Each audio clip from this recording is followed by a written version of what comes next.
बढ़ाएंगे नहीं। राशन भी फ्री दिया है, बांटा है, 80 करोड़। देखिए, मिडिल क्लास वालों से लेकर के अमीर को दे रहे हैं, गरीब को दे रहे हैं, लेकिन मरे जो जा रहे हैं वो तो मिडिल क्लास वाले आदमी हैं। 4-5 साल से 80 करोड़ लोगों को फोकट में अनाज मिल रहा है, पेंशन मिल रहा है, लेकिन इस भारत में दुनिया की रिपोर्ट उठा के देखिए, अमेरिका से लेकर लंदन में लोग भूखे मरे, लेकिन भारत में एक रिपोर्ट भी एक आदमी की भूख से मौत नहीं हुई। नंबर 1 बात, मैम कह रही हैं कि मोदी सरकार ने केवल देश को बर्बाद किया है, बेड़ा गर्क किया, कुछ नहीं किया है जी, लूटा है देश को। क्या कहेंगे? ऐसा है सर, पहले ना कश्मीर के अंदर किसान अपनी फसल नहीं बो सकते थे, अब किसान जो है ना अपनी फसल बो रहे हैं वहाँ पे, ठीक है। तो ये मोदी जी की बदौलत है। राहुल गांधी या बाकी भी जितने दल हैं, इनके सारे क्रियाकलापों से कोई भी प्रभाव माननीय प्रधान सेवक के ऊपर नहीं पड़ने वाला, क्योंकि जनता सब देख रही है ये देश किसके हाथ में सुरक्षित है और किसके हाथ में ये देश पिछले 8-9 साल से विकास कर रहा है, ये पूरी दुनिया देख रही है। इसमें कहीं कोई किंतु परंतु नहीं है। और इनके फालतू आरोपों से ये एक अडानी का नाम ले रहे हैं। 2010 से लेकर 2014 के बीच में लगभग 42,000 स्टार्टअप खड़ा हुआ। ये मैं 10 साल का आपको रिकॉर्ड बता रहा हूँ। तो राहुल गांधी प्रधानमंत्री बन सकते हैं नहीं, जिस तरह से वो कह रहे हैं? राहुल गांधी सभासद के लायक नहीं है, प्रधानमंत्री तो छोड़ दीजिए आप। मेरी दृष्टि में वो सभासद पार्षद भी चुनने के लायक नहीं है। अध्यक्ष तो मल्लिकार्जुन खड़गे जी को बना दिया गया है, लेकिन अध्यक्ष मतलब ठेंगा अंगूठा, हर जगह यही चल रहे हैं, हर जगह इन्हीं की बात सुनी जा रही है माता जी की। तो फिर अध्यक्ष का मतलब क्या हुआ? ये खाली जनता को बेवकूफ़ बनाने के लिए मल्लिकार्जुन खड़गे को एक टोपी पहना दिए हैं, जबकि वो टोपी का असली मालिक सिर्फ और सिर्फ राहुल गांधी है, जिसके अंदर नाम मात्र का गुण नहीं है कि वो पार्षद बन सके। 140 करोड़ का वो देश क्या संभालेगा? खाए बिना गरीब लोगों से पूछिए, जो आम जनता है उनसे आप पूछिए कि कैसे उन लोगों का रोज का डेली का खाना पीना, उनका मतलब जीवन चल रहा है। आदमी खाए बिना मरे जाए, GST लगाओ, ये लगा वो लगा। और जब से मोदी आया तब से तो कोरोना लगा हुआ है, कोरोना लगा हुआ है। जब से मोदी आया, पहले तो कभी कोरोना नहीं आया था, कभी लॉकडाउन लगा ही नहीं था, नोटबंदी कभी हुआ ही नहीं था, लेकिन जब से मोदी आए हैं हर जगह बस यही देखो, कोरोना चल रहा है, लॉकडाउन चल रहा है। आदमी क्या कमाए क्या खाए? हमने कोरोना काल में देश को संभाला, वैक्सीन फ्री दी लोगों को, पेट्रोल का दाम बढ़ाएंगे नहीं। राशन भी फ्री दिया है, बांटा है, 80 करोड़। देखिए, मिडिल क्लास वालों से लेकर के अमीर को दे रहे हैं, गरीब को दे रहे हैं, लेकिन मरे जो जा रहे हैं वो तो मिडिल क्लास वाले आदमी हैं। मिडिल क्लास वाले ही तो मरे जा रहे हैं।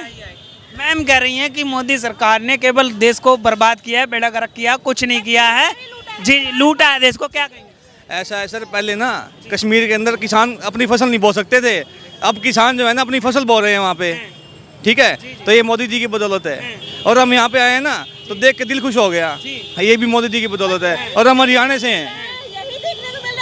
और सुनो, लोग कह रहे हैं महंगाई कुछ नहीं है। पहले दिहाड़ी 300 मिलती थी, अब 600 रुपये दिहाड़ी है। 4-5 साल से 80 करोड़ लोगों को फोकट में अनाज मिल रहा है, पेंशन मिल रहा है, लेकिन इस भारत में दुनिया की रिपोर्ट उठा के देखिए, अमेरिका से लेकर लंदन में लोग भूखे मरे, लेकिन भारत में एक रिपोर्ट भी एक आदमी की भूख से मौत नहीं हुई। नंबर 1 बात, राहुल गांधी की भारत जोड़ो यात्रा हुई, क्या लगता है इससे कुछ प्रभाव पड़ेगा? बिल्कुल प्रभाव नहीं पड़ेगा। राहुल गांधी या बाकी भी जितने दल हैं, इनके सारे क्रियाकलापों से कोई भी प्रभाव माननीय प्रधान सेवक के ऊपर नहीं पड़ने वाला, क्योंकि जनता सब देख रही है ये देश किसके हाथ में सुरक्षित है और किसके हाथ में ये देश पिछले 8-9 साल से विकास कर रहा है, ये पूरी दुनिया देख रही है। इसमें कहीं कोई किंतु परंतु नहीं है। और इनके फालतू आरोपों से ये एक अडानी का नाम ले रहे हैं। 2010 से लेकर 2014 के बीच में लगभग 42,000 स्टार्टअप खड़ा हुआ। ये मैं 10 साल का आपको रिकॉर्ड बता रहा हूँ। 2014 से लेकर के 2022 तक लगभग 1.5 लाख के आसपास स्टार्टअप खड़े हो गए। एक आइकॉन जो होता है, एक आइकॉन का मतलब 15-20 हज़ार करोड़ का व्यक्ति, अरे इनका भी तो नाम लो कि जो 8-10 साल में लाखों खड़े हो गए। और एक जो है 15-20 हज़ार करोड़ का आदमी का मतलब हुआ कि उसके यहाँ कम से कम 10,000 5,000 आदमी काम कर रहे हैं, जहाँ से लाखों आदमी का खर्चा चल रहा है कि नहीं? मैं गलत कहूँ तो कहिए। तो आप पिछले 8-9 साल से आपको मोदी और योगी सरकार में सारी चीज़ें गलत और गंदी लग रही है। ये मैं विपक्षी की बात कर रहा, लेकिन जनता तो उनको हृदय से स्वीकार कर रही है। जनता कहाँ कर रही है? वो तो आरोप लगा रहे हैं, वो कहते हैं कि जनता परेशान है मोदी सरकार में। राहुल गांधी को आपने देखा नहीं, भारत जोड़ो यात्रा में एक नया उनका अंदाज उभर के आया है। कांग्रेस कह रही है कि ये तपस्वी हैं, योगी हो गए हैं, और राहुल गांधी कह रहे हैं मैंने राहुल गांधी को मार दिया। ये नया राहुल गांधी है, अब प्रधानमंत्री को उखाड़ के फेंकेंगे, भाजपा को उखाड़। भाई देखिए, ये तो मैंने राहुल जी का भी इंटरव्यू सुना था, तो मुझको बड़ा घनघोर आश्चर्य हुआ जब उन्होंने ये कहा कि ये राहुल गांधी नहीं बोल रहा, मैंने राहुल गांधी को मार दिया। अब हमारे तब से लेके अभी तक एक बात समझ में नहीं आई कि जब राहुल गांधी ने राहुल गांधी को मार दिया, तो फिर ये कांग्रेस वाले किस राहुल गांधी को प्रधानमंत्री बनाना चाहते हैं? दिवंगत राहुल गांधी को या कोई और है तथाकथित राहुल गांधी? किस राहुल गांधी ने किस राहुल गांधी को मार दिया, ये तो माननीय पप्पू जी बता नहीं पाए। और दुनिया के ही एकलौते वैज्ञानिक हैं जो गुड़ से गन्ना बनाते हैं, आलू से सोना बना देते हैं। इनको क्या बोलना है इनको खुद पता नहीं होता, ये क्या बोलते हैं इनको ये भी पता नहीं होता।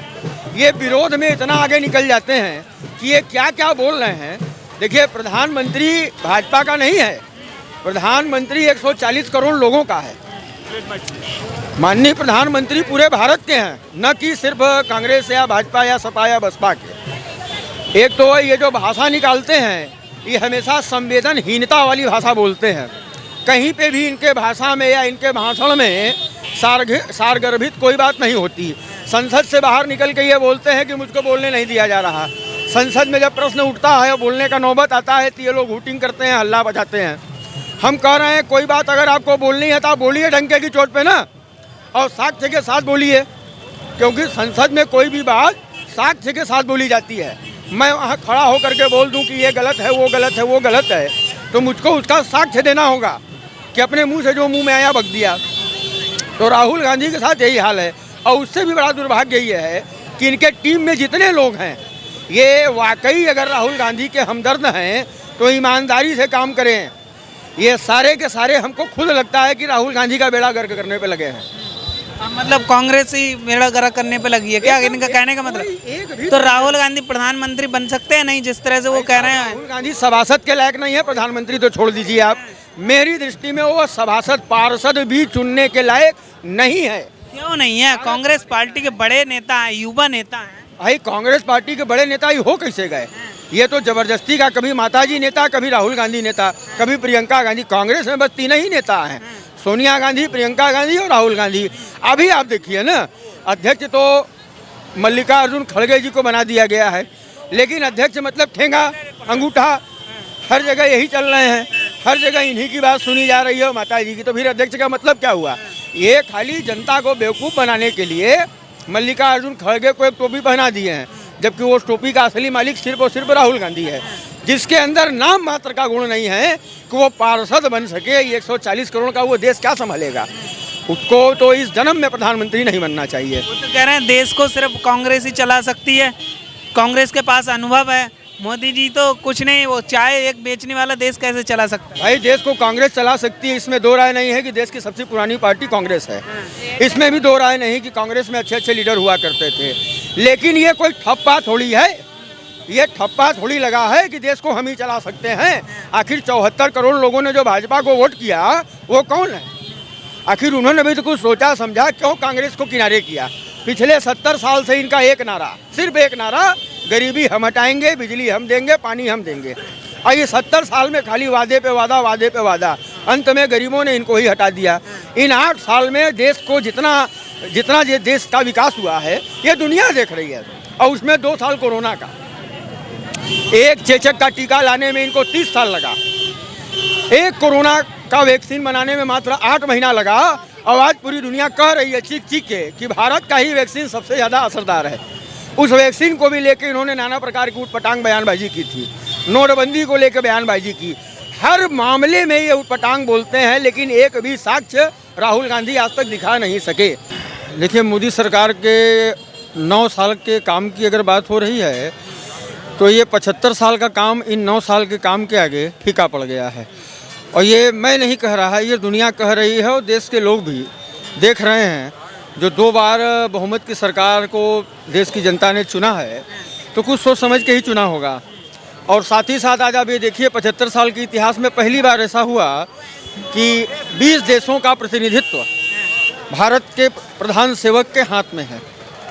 अब आज पूरी दुनिया बड़े उत्साह और कौतूहल से माननीय प्रधानमंत्री जी की तरफ या हमारे प्रधान सेवक की तरफ देख रही है और सुन भी रही है उनको। और काम तो इतना हुआ है कि हमको लिख के ला के तब आपको बताना पड़ेगा। मैं इस समय काशी में हूँ और काशी का ही रहने वाला हूँ। काशी में 84 घाट 1 नंबर, 15-16 नए घाट बन भी रहे हैं, जिसमें 4-5 बन गए। 70-75% बिजली के जो तार थे वो अंडरग्राउंड हो गए। काशी की वो गलियां, वो सड़क जो करीब 30-40 साल से नहीं बने थे, हम लोग यहाँ कई पीढ़ियों से रह रहे हैं, ये देखा गया, ये मैं देख रहा हूँ स्वयं बचपन से, वो खोज के बन रहे हैं। 84 घाट पे लाइट से लेके कैमरे से लेके सारी व्यवस्था 1 नंबर की। आधा दर्जन सरकारी स्कूल जहाँ गाय भैंस चरा करती थी और लोग नशा वगैरह करते थे, वो स्कूल स्मार्ट बन गए। 6-7 पुल काशी में बन गए इन्हीं 8-9 साल में। ये सिर्फ मैं काशी की बात बता रहा हूँ, काम तो पूरे भारतवर्ष में चल रहा है। माँ गंगा का पानी आप देख लीजिए कि एकदम निर्मल और स्वच्छ चल रहा है। क्रूज से लेकर के उस पार टेंट सिटी को भी आप देख लीजिए, जो वर्तमान में अपने विकास की ओर अग्रसर है। और एक बात मैं और आपके चैनल से कहना चाहूँगा कि प्रधानमंत्री के इस कार्य को हमारे माननीय मुख्यमंत्री योगी जी भी पूर्ण सेवा भाव से और अथाह परिश्रम से निरंतर उसको प्रगति की ओर आगे बढ़ाते चले जा रहे हैं। मैं ये कहूँगा कि जैसे प्रधानमंत्री को अगर मैं राम की संज्ञा देता हूँ, तो योगी जी हनुमान की भूमिका में है। इसमें कहीं कोई किंतु परंतु नहीं है। अच्छा, आपने मोदी जी को राम और योगी जी को हनुमान जी। तो बनारस की हम बात करें, आप बनारस के रहने वाले हैं, पिछले 9 साल में कितना बनारस बदला है और बनारस की जनता क्या चाहती है? देखिए, बनारस कितना बदला है अभी हमने आपको संक्षेप में कुछ बताया, फिर भी बहुत सी बात हम आपको अभी नहीं बता पाए। बनारस तो सर इतना बदला है कि ये 9 साल में बनारस कम से कम 70% बदल गया। जिन मैंने अभी आपको कहा ना कि जो 40-40, 50-50 साल से सड़कें पड़ी थी, जो मैं बचपन से लगातार देखता आया हूँ, वर्तमान में 1-2 साल में वो सारी सड़क बन गई। अब अभी मैं 1 घंटे पहले महमूदगंज रोड से आ रहा था, वो सड़क पहले से 1 नंबर की थी। वो हमको लगता है कि शायद कल रात में बनी। तो ये मैं अपनी मैडम से कहते हुए आ रहा था कि इन 7-8 सालों में जितनी बार हम लोगों ने सड़क को बनते और तमाम चीज़ों को देखा है, शायद बचपन से लेकर आज तक एक आध बार भी नहीं देखा। और बनारस तो बहुत बदल गया भैया, बनारस बहुत बदला। विश्वनाथ धाम सामने खड़ा है पूरी दुनिया के, जो कि 2.5-3 साल के अंदर बन के तैयार हो गया। लगभग 400 मकान को लेना, उसको तोड़ना, और उसी 3 साल के अंदर मकान लिया भी गया, मकान तोड़ा भी गया और विश्वनाथ धाम बन करके तैयार भी हो गया। 13 दिसंबर 2021 को माननीय देश के प्रधान सेवक जी ने उसका लोकार्पण किया। तो काम तो इस शहर में बड़ा ज़बरदस्त हुआ।